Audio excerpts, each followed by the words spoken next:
जहां आजकल ग्रामीण क्षेत्र के लोग कहते हैं कि गांव की बेटियां सिर्फ सपने देख सकती है, पूरी नहीं कर सकती है, वहीं इस बेटी ने नीट में शानदार रैंक लाकर बता दिया सपने सिर्फ देखे नहीं पूरे भी किए जा सकते हैं। खुशी का कोई हद नहीं है। क्या करें तो हम चल बसे। मुझे डॉक्टर बन के वो न्यूरोलॉजिस्ट बनना है और उसके बाद सब कुछ करना है आगे, एक बेस्ट डॉक्टर बनना है। बेटी बेटी होती है। मुस्लिम समाज में बेटियों को उतना सुविधा नहीं दिया जाता है पढ़ाई में जितने बेटे को दिया जाता है। तो माधोपुर चतुरी जो कि बाजपट्टी प्रखंड में पड़ता है, अभी तक जितने भी स्टूडेंट इस गांव के एग्जामिनेशन अटेंड किए नीट का, किसी ने नहीं निकाला। ये पहली ऐसी स्टूडेंट बनी है जो नीट में एक बहुत ही अच्छा रैंक हासिल की है। कॉन्ग्रेचुलेसन है सबसे पहले आपको। आप अपना थैंक नाम यू सर। बताएंगे? मेरा नाम सनम खातून है। आपका नीट में रैंक और स्कोर क्या है? मेरा स्कोर 532 है और रैंक 22,822 है। And AWS rank? 2601। ओके। आपके माता पिता क्या करते हैं? मम्मी हाउसवाइफ है और पापा छोटे से बिजनेस करते हैं। ओके। तो आपको ये प्रेरणा कहाँ से आई, क्योंकि इस छोटे से गांव में रह के आप कब प्लानिंग किए कि मुझे नीट करना है और इन फ्यूचर मैं medical sector as a doctor बनना चाहती हूँ? मैं जिस विलेज में रहती हूँ और मेरे डिस्ट्रिक्ट में जितने हॉस्पिटल है या कोई भी मेडिकल स्टोर है वो सब बहुत डिस्टेंस पे है। और कभी कोई बीमार पड़ते हैं तो बहुत स्ट्रगल करना पड़ता है और दूर जाने में बहुत दिक्कत होती है, कभी कभी कुछ बड़ा इश्यूज़ भी हो जाता है। तो इसलिए मैंने सोचा कि मतलब मैं डॉक्टर की तैयारी करूँ और वो सारी सुविधा मैं मतलब गाँव तक सबको अवेलेबल करा सकूँ। तो बहुत ही अच्छा इनका सोच है, सेल्फ मोटिवेट होकर ये नीट का प्लानिंग की। आप नीट का तैयारी कहाँ से करा? नीट की तैयारी मैंने स्टार्टिंग से पटना से ही की थी। ओके। और वहाँ आप सेल्फ स्टडी की या किसी इंस्टीट्यूट का सहारे आपने स्टडी प्रिपेयर किया पूरा? इंस्टीट्यूट के हेल्प से किया। ओके। आप इससे पहले नीट कितनी बार दे चुकी हैं? 3 टाइम्स दे चुके हैं। आपने 10th और 12th किस बोर्ड से किया? बिहार बोर्ड से किया है 10th और 12th। तो बहुत सारे बच्चे के मन में ये क्वेश्चन रहता है अपने आप से कि मैं बिहार बोर्ड का स्टूडेंट हूँ, मेरा इंग्लिश वीक है, तो मैं नीट या जेई नहीं कर पाऊंगा। उनके लिए आपका क्या गाइडलाइन रहेगा कि वो किस पे फोकस करे ताकि नीट या जेई में अपना रिजल्ट कन्वर्ट कर पाए? इंग्लिश की बस थोड़ी दिक्कत होती है, बस मेजरली ये नहीं कह सकते कि इंग्लिश की वजह से सिलेक्शन नहीं हो सकता। और शुरू से कॉन्सेप्ट पे फोकस करना चाहिए। अगर आप नीट जेई करना चाहते तो 9th 10th पे आपका अच्छा कमांड होना चाहिए। और कॉन्सेप्ट बस थोड़ी सी दिक्कत होती है इंग्लिश में, बट वो हम 1 साल के अंदर में अच्छे से कवर अप कर सकते हैं अगर अच्छे से स्टडी किया तो। अगर माइंडसेट क्लियर है कि यही करना है तो ज़्यादा दिक्कत नहीं होती है इंग्लिश की वजह से। नीट में जो भी सिलेबस है PCB, उसमें सबसे डिफिकल्ट सब्जेक्ट कौन सा लगा आपको? फिज़िक्स लगा। ओके। पिछले बार बहुत सारे बच्चे जो अटेंड किए थे नीट, उसमें स्कोर बहुत ज़्यादा था हाँ। लेकिन रैंक सबका कम था। इस बार मैं देख रहा हूँ रिजल्ट का अभी तक का जो अपडेट है, स्कोर कम है बट AIR रैंक में सबका इम्प्रूवमेंट हुआ है। तो इसके पीछे रीजन सिलेबस हार्ड था या एग्जामिनेशन हॉल का जो प्रेशर रहता है वो रहा होगा? नहीं, पेपर ही थोड़ा टफ दे दिया था फिज़िक्स का, इसकी वजह से ऐसा हुआ। ओके। आप इंस्टीट्यूट में कितने घंटे पढ़ाई कर रही थी और सेल्फ स्टडी कितने घंटे आप कर रही थी?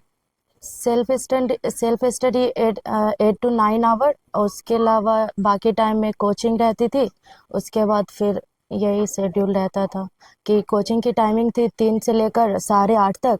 उसके बाद फिर रूम तक 9:30, उसके बाद फिर स्टडी करके 11 बजे सो जाती थी। मतलब पर डे आप अप्रॉक्स 12 घंटे आप पढ़ाई हाँ। करती थी? यस।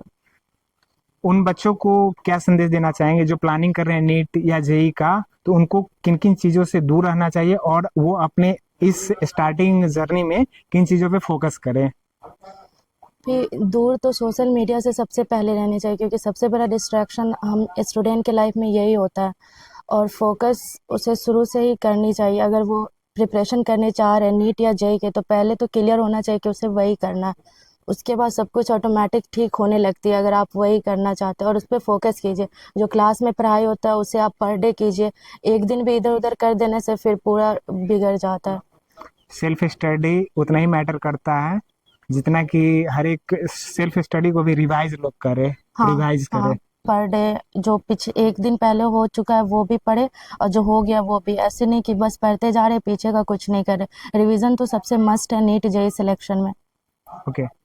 आपके प्राइमरी स्टडी से लेके नीट का जो एक अच्छा रैंक आया है वहां तक के जर्नी में आपके फैमिली में सबसे बड़ा सपोर्ट किसका रहा? पापा पापा ने सबसे ज़्यादा सपोर्ट किया है। क्योंकि बिहार में बहुत सारे अवधारणाएं हैं कि बेटियां को नहीं पढ़ाई जा सकती है। बहुत ज़्यादा हद तक मैं ये कह सकता हूँ कि मुस्लिम फैमिली जो भी होते हैं वो अपने बेटियों पे कम फोकस करते हैं जितना फोकस वो लड़के पे करते हैं। तो इन सारी अवधारणा के बावजूद आपके स्टडी में कहीं पे कोई दिक्कत नहीं है? नहीं, कभी किसी चीज़ की दिक्कत नहीं हुई। हमारे फैमिली, मेरे मम्मी पापा कभी ये सब चीज़ पे बिलीव ही नहीं करते कि लड़की या लड़का, जो मुस्लिम कम्युनिटी है। हाँ, बस समाज थोड़ा हर जगह होता है, बट मेरे मम्मी पापा हमेशा बोलते तुम्हें जो करना करो, हम साथ हैं तुम्हारे। आप इस गांव के पहले ऐसे स्टूडेंट बने जो नीट क्वालिफाई किए, एक अच्छा रैंक आपने लाया है। बहुत हाईली चांसेस है एमबीबीएस तो आपको मिल ही रहा है जब भी Yes, sir. काउंसलिंग होंगे, और एम्स भी मिल जाए। होप आई विश कि आपको एम्स भी मिल जाए।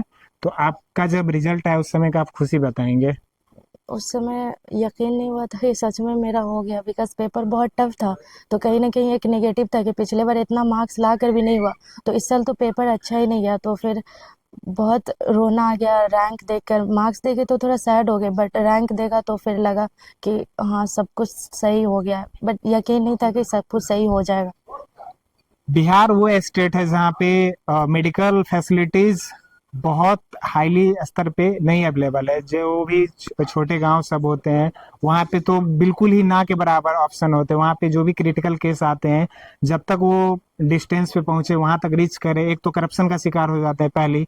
दूसरी, अगर गलती से पहुंच भी गए वहां तक तो एक प्रॉपर उनका जो एक्यूरेसी के साथ ट्रीटमेंट होना चाहिए वो नहीं हो पाते हैं। तो उसको लेकर के आपका क्या फ्यूचर प्लानिंग रहेगा? जब आप डॉक्टर बन जाएंगी तो आप एक समाज पे, एक ग्रामीण स्तर पे क्या कंट्रीब्यूशन आप करना चाहेंगी? ग्रामीण स्तर पे मेरा कंट्रीब्यूशन यही रहेगा कि मैं हर चीज़ जो शहर में जो बहुत हाई चीज़ पे रेट, हर चीज़ का बहुत ज़्यादा है, वहाँ तक बहुत ऐसे फैमिलीज़ है अभी गांव में, बहुत सारे गांव में जो अफोर्ड नहीं कर पाते उतने फीस, उतने हर चीज़। मैं ये सब चीज़ को लेकर शुरू से एम्बियस हूँ कि मैं हर चीज़ मैं सही करूँ, जो वहाँ वो लोग को वही चीज़ फैसिलिटी मिले, मैं उसे गांव में जो मेरा एरिया है या बहुत सारे गांव में हर जगह मैं अच्छे इस पे उसको प्रोवाइड करवा पाऊँ।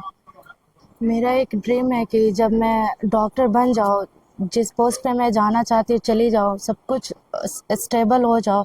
उसके बाद जो मेरा डिस्ट्रिक्ट है सीतामढ़ी और मेरा गांव है माधोपुर चतुरी, बहुत ऐसे लोग हैं जो फाइनेंशियली वीक है। मैं सबकी हेल्प करना चाहती हूँ मेडिकल स्तर पे।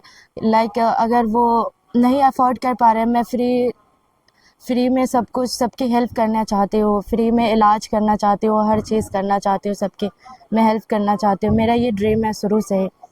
और जो बहुत, अगर ऐसा कुछ ऐसा हो गया कि नहीं हो पा रहा है तो मैं सबसे मिनिमम कोशिश करूँगी फीस या हर चीज़ रखने की, बट मैं ये करना चाहती हूँ। कंग्रेचुलेसन है आपको। आपका जो आने वाला काउंसलिंग है वो काउंसलिंग में आपका बहुत ही अच्छा कॉलेज अलॉटमेंट हो। आपको एमबीबीएस अलॉटमेंट तो हो ही जाएगा आपका जो रैंक है। एंड आप आगे आपका क्या प्लानिंग है? जब आप पढ़ाई पूरी करेंगे तो आप अपने आप को किस सेक्टर में देखना चाहते हैं? मतलब एज ए डॉक्टर आप कंप्लीट करेंगे स्टडी, उसके बाद आपका क्या एक टारगेट है कि मैं एम्स में अपने आप को सर्व करते हुए देखूं, या कोई पार्टिकुलर ऐसा सेक्टर लाइक रेलवे या डिफेंस सेक्टर, किस में आप देखना चाहेंगे अपने आप को? नहीं, एम्स। एम्स में। हाँ।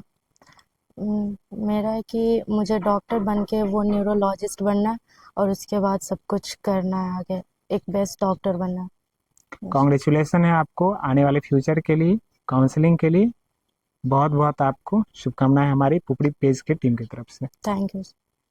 मेरे सामने अभी सनम खातून के दादाजी हैं जो पूर्व में 40 साल से सरपंच रह चुके हैं। सबसे पहले बधाई हो आपको कि सनम खातून ने इस छोटे से गांव से निकल कर नीट का एक बहुत ही अच्छा रैंक लाई है। वो भी पहली स्टूडेंट बनी है इस गांव की जो नीट में इतनी अच्छा रिजल्ट ला पाई है। तो क्या खुशी महसूस हो रहा है आपको? खुशी का कोई हद नहीं है। क्या करें तो हम चल बसे। खुशी क्या हो, समाज को क्या मैसेज देना चाहते हैं कि समाज हमारा मिलजुल के रहे, खुशी है। समाज से बहुत ज्यादा समाज से चाहते हैं कि मिलजुल करके रहे, मोहब्बत तफाक से रहे। हम लोगों को कोई से दुश्मनी नहीं, किसी से बगावत नहीं, सबसे अपनापन। समाज में बेटी और बेटा के बीच में भेदभाव किया जाता है कि बेटी बड़े पोस्ट के लिए नहीं जा सकती, बड़ी चीज की तैयारी नहीं कर सकती, उनके लिए आप क्या संदेश देना चाहेंगे? वो तो अपना अपना विचार होता है, लेकिन भाग अपना होता है।